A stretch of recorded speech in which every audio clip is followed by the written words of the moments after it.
It's only been a week and Aurora has already won a ProQuest Plus, so it's very clear that lightning fast is going to be a thing. But a good question is, can she beat Victor? It's very possible that Aurora could be so lightning fast that she puts Victor in her place.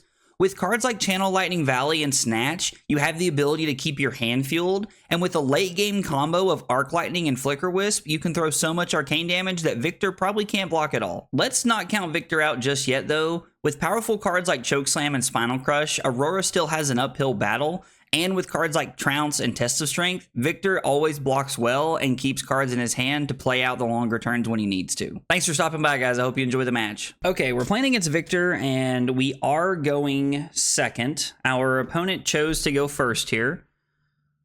So I'll tell you what, let's block 3 because we're just going to have to. We're going to somersault this back to our hand so that we'll have it back in our hand here. Ooh, they're pitching a Pulverize. Interesting. They do get a Flittering Charge, which is unfortunate. We're going to activate Aurora, flash in the Channel Lightning Valley, and hope to set up a powerful turn here. Okay, what does our hand look like here? We can Snatch, somersault it back, which feels pretty good.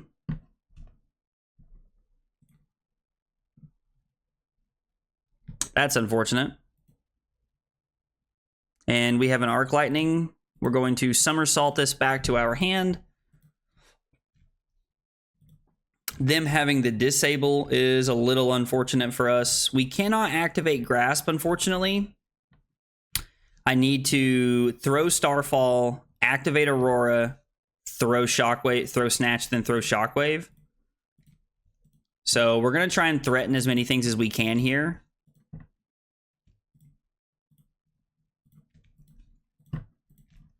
This is a good one for us here to throw at them. They could give us a card, and Crater Fist would be okay. Yeah. Okay. And then we're going to go ahead and throw the Shockwave here. We know they have the disable, so I want to make that disable as bad as I can right here. They have a red disable in hand, so we want to force them to give us multiple cards like this. We chew through a lot of equipment, and we get to set up for hopefully a powerful turn next turn.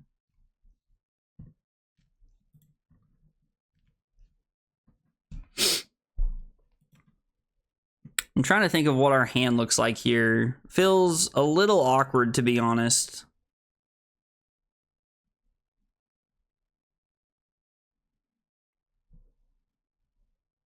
I wonder if I'm supposed to Gone in a Flash, play Blink to get it back, gain an action point, and then Starfall. And then from there, we can activate Grasp, Starfall, and play Gone in a Flash. Okay, feels like a decent turn. Oh, interesting. So nobody wins this clash, which means we have an E-Strike on top. We do not have a way to draw a card in our hand, but that would be very powerful if we did. So Gone in a Flash. We're going to plan on arsenaling the Arc Lightning because ultimately this card gives us the most value for what we want. A 5-card hand with Arc Lightning is exactly where we want to be. We will return Gone in a Flash to our hand. So now we get to activate Grasp. It's 1 Arcane, on hit draw a card, which they know is the E-Strike.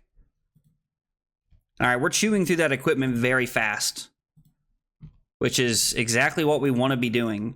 I could pitch the Arc Lightning here to Aurora to keep this around for another turn. Channel Lightning Valley is probably just what we're supposed to do, right? It's probably just a better play than Arc Lightning in the arsenal. Although, admittedly, a 5-card hand does sound insanely good for us.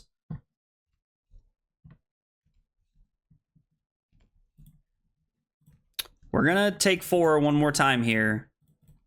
I don't think we're supposed to be... Ooh, we have an E-Strike, they have a Sink Below. That feels pretty good, because now you got to give me a gold to try and not let your hammer go to 3.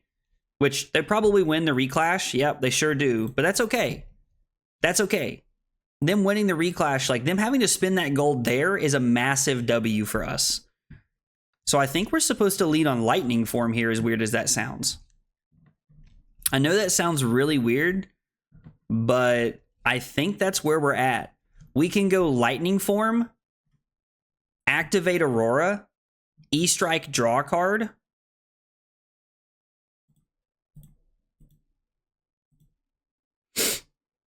We're not really forcing their hand to be weird with like split arcane damage here, but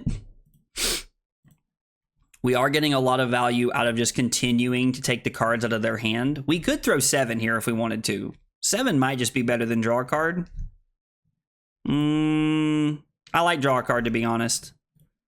We don't know what it is, so like we're kind of in the dark here, but if they give us both cards to deny us the Channel Lightning Valley hit, then I was like, we have the Entwine Lightning, which does push this over. And now we can just throw Entwine, no Fuse, and Arsenal the Lightning Surge. And I mean, honestly, this feels pretty good. Like, this feels pretty good. We were able to chew through pretty much all of their equipment, and we're now setting up a 5-card hand here. I mean, yeah, this isn't great, but we'll just crown this away. Them keeping the Command and Conquer there is fine. We're just going to get rid of the Lightning Surge.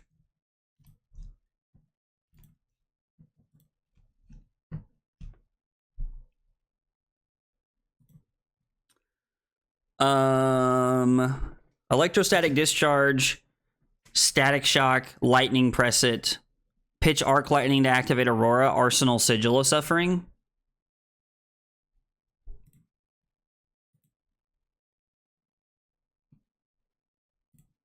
I don't hate this line, to be honest. If Arc Lightning was a blue, we would come in with a Starfall as well. Just like pushing a little bit of extra damage here, but... And then, I mean, yeah, let's press it. We might as well, right? Lightning Press here is just good. Static Shock does hit. They did not choose to use Tunic there, which I won't lie, I was kind of hoping they would. I was really looking to see a Tunic there.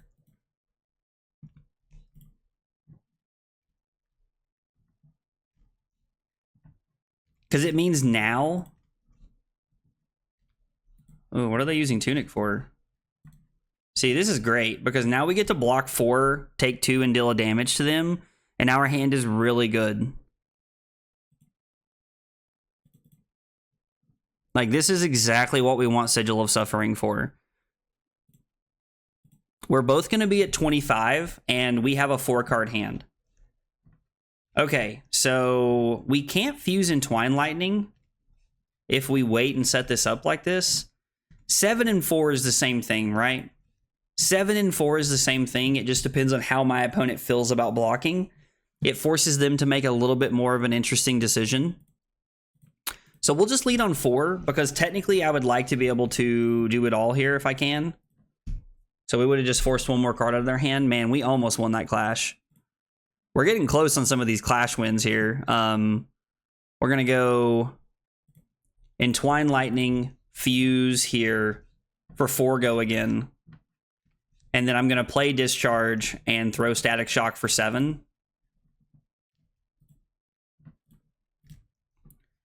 There's probably a world here where I'm just supposed to throw Static Shock and Arsenal the Discharge, to be honest. We haven't played a Lightning card, so the text is not available here, but the Discharge sets us up for a very powerful hand next turn. No blocks, Sigil of Suffering just being an all-star here. Being an absolute all-star, blocking out the hammer and putting them down lower on life. Discharge, Lightning form for 8. Arsenal Weave Lightning.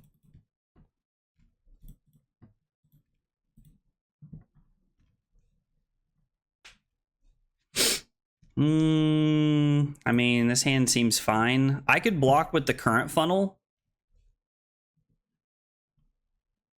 And the Greaves here to deny them the on-hit effect, but I don't know, that almost feels wrong. Like, I feel like we're probably never supposed to block the hammer, but it's just such a clean block here to be able to block hammer. And then our turn is we play Weave Lightning, Flittering Charge, lightning press it, go again, activate Aurora. Yeah, it just feels too clean. And then we can always block a Spinal Crush with 2 cards and 2 pieces of equipment here if we need to.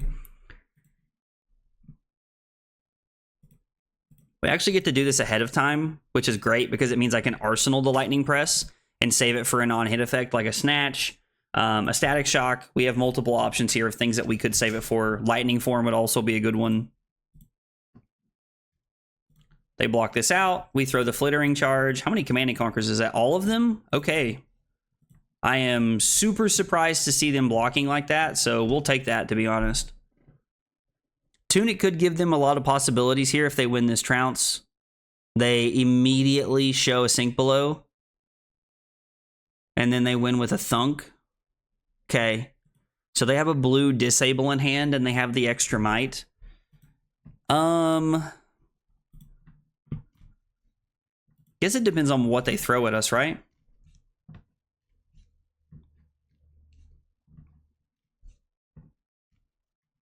Yeah, we'll arsenal the Lightning Press.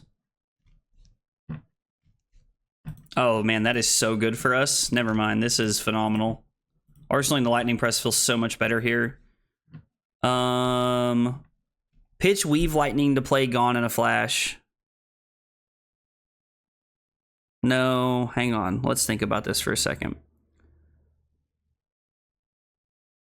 Weave Lightning. This hand's just a little awkward here. Play Weave Lightning. Throw Starfall. Play Gone in a Flash. No, we can't blink it back here quite the way we want to. This hand's a little awkward. Maybe we are supposed to block something here. We could use... We could pitch Command and Conquer for Lightning Greaves. We'll tell our opponent we're thinking here. Pitch CNC for Lightning Greaves. Play Weave Lightning. Throw Gone in a Flash for 7. Blink it back to our hand. 2 action points. Gone in a Flash. Lightning Press it back to our hand. Throw Gone in a Flash one more time. So it's 7, 11, 15. Should have blocked with a Command and Conquer. But I guess I can just arsenal the CNC, right? Like, that's fine. Them hitting the Channel Lightning Valley feels really bad there. And don't get me wrong, we have not won this game. Like, we are in a predicament here. So we play Weave Lightning and then pitch the Command and Conquer for this. So lose 3 points to arsenal the Command and Conquer. Probably not, right? Like, we want their hand to be awkward. We want to push the advantage all that we can here. Oh, man. Okay. Pitching Command and Conquer to Lightning Greaves feels really weird. This resolves. In the resolution step, they take 1. We play Blink, return this to our hand. We go up 2 action points.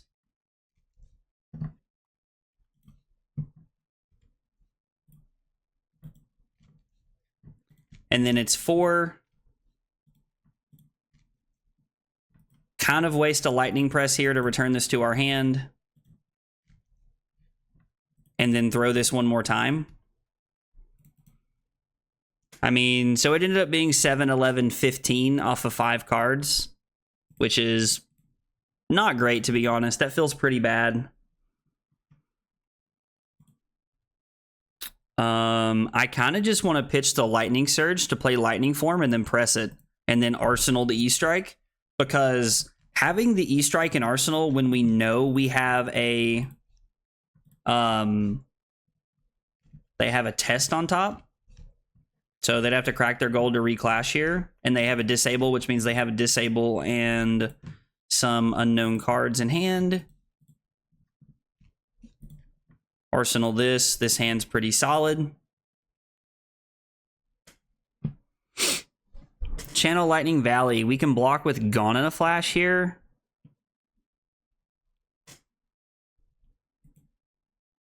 Unfortunately, the +1 makes it just awkward enough with our equipment. So if I block Gone in a Flash and Carapace, we take 3 because we're blocking 5, fall down to 16. Our hand is play Channel Lightning Valley, E-Strike, draw a card, putting the Arc Lightning on the bottom. And then if we draw into a Lightning card, we get to deal an Arcane and kind of force them to make an interesting decision point there.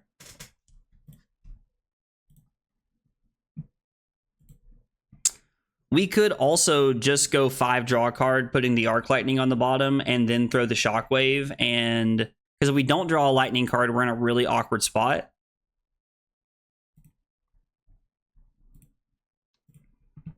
And I think I would rather, yeah, I think this is a little bit better of a play.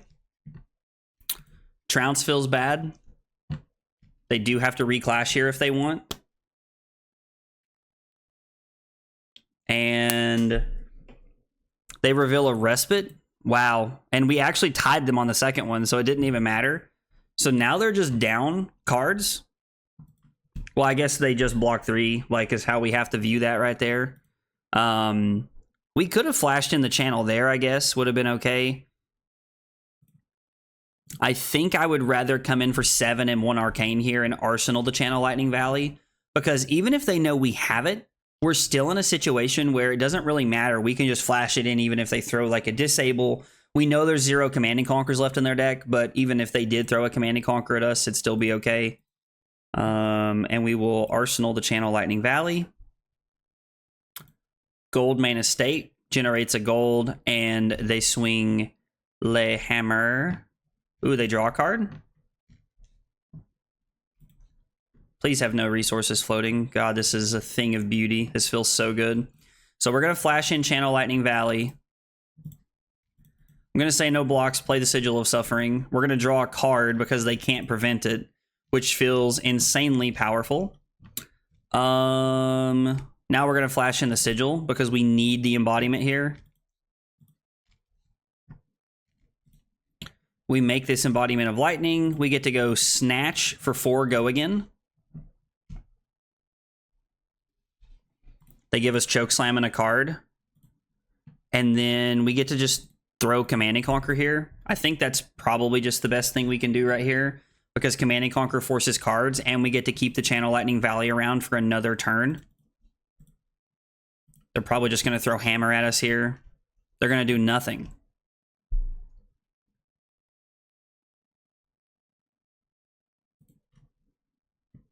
And we have a Goose Egg way to generate go again, which feels incredibly bad. Which means I think we just pitch both of our Lightning cards. Well, maybe. To play Command and Conquer here. It's definitely an off turn, and it feels really bad because God knows what they have in Arsenal here. But we get to keep our Channel Lightning Valley around. Oh, that's it? I was like, dude, that feels so good. It's scary how good that feels. Arc Lightning, Arcanic Shockwave, fuse with Entwine Lightning. Entwine Lightning, fuse with Current Funnel. And then it is pitch Current Funnel to activate Grasp. Throw Starfall. Actually, we could throw one of the Current Funnels, right?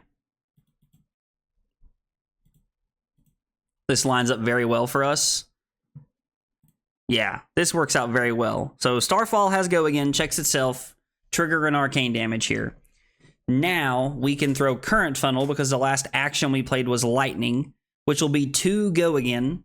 And then we can use that Current Funnel text to go Arcanic Shockwave, fuse with the Current Funnel for go again, Entwine Lightning, fuse, activate Grasp, throw Starfall. And at some point, Channel Lightning Valley is going to hit here.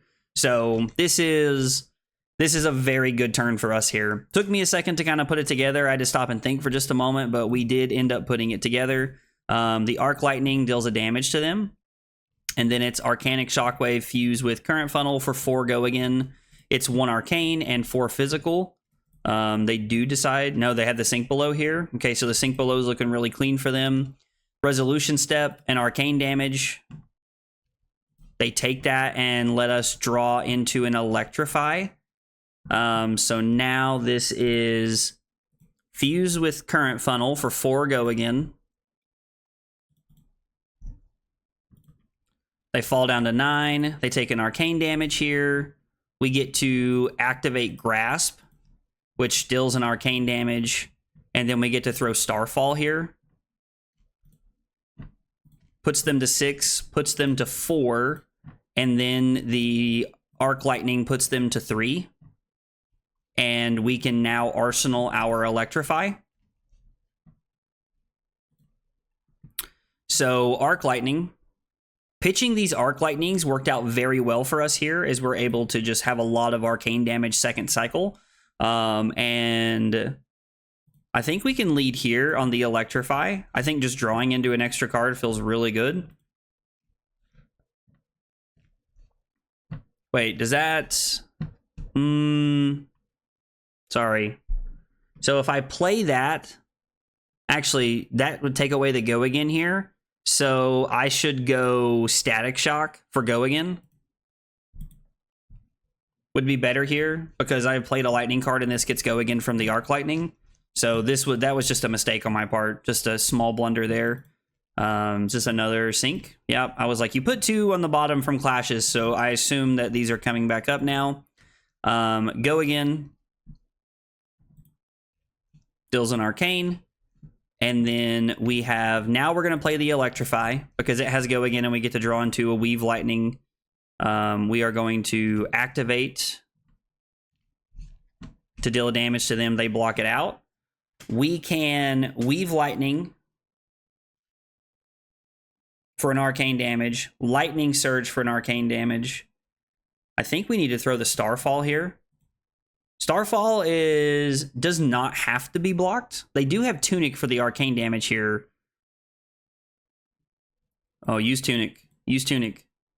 Okay, so they are using Tunic. They're going to go down to 2. And then they're going to prevent the 1 here.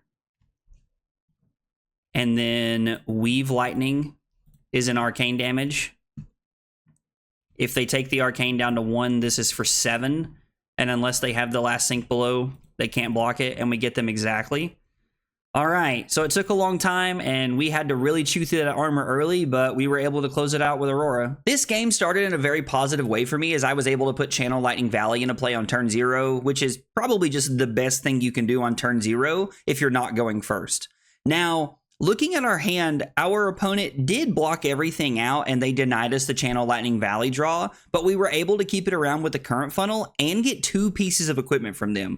Getting 2 pieces of equipment from them that early in the game was a huge W for us and really set the tempo there. Turn 4 is where things get really good for us, as we had chewed through all of our opponent's equipment except for 1 counter on the Aura Magus. We had the ability to throw Lightning Form with Channel Lightning Valley out, then make an embodiment, throw E-Strike to draw a card, and draw into the Lightning Surge, and we hit off the Channel Lightning Valley, which drew us into the Entwine Lightning. So we're really just setting up a very powerful hand, pushing a lot of damage, and we're going to get the Arsenal, the Lightning Surge, so that we can set up for a Go Again attack on the following turn. Our hand on turn 9 was a little awkward. The Gone in a Flash and the Command and Conquer didn't line up very well, but thankfully I had Lightning Greaves available, and we had a Blink and a Lightning Press. Now, I don't like using the Lightning Press as like just a way to get back the Gone in a Flash. I would rather push a Snatch or a Static Shock on hit with it, but it does give us the ability to turn the Lightning Press into a 4-power card instead of a 3-power card, which does give us a little bit of value and kind of made our turn function and work there. Turn 11 was the chef's kiss of this game.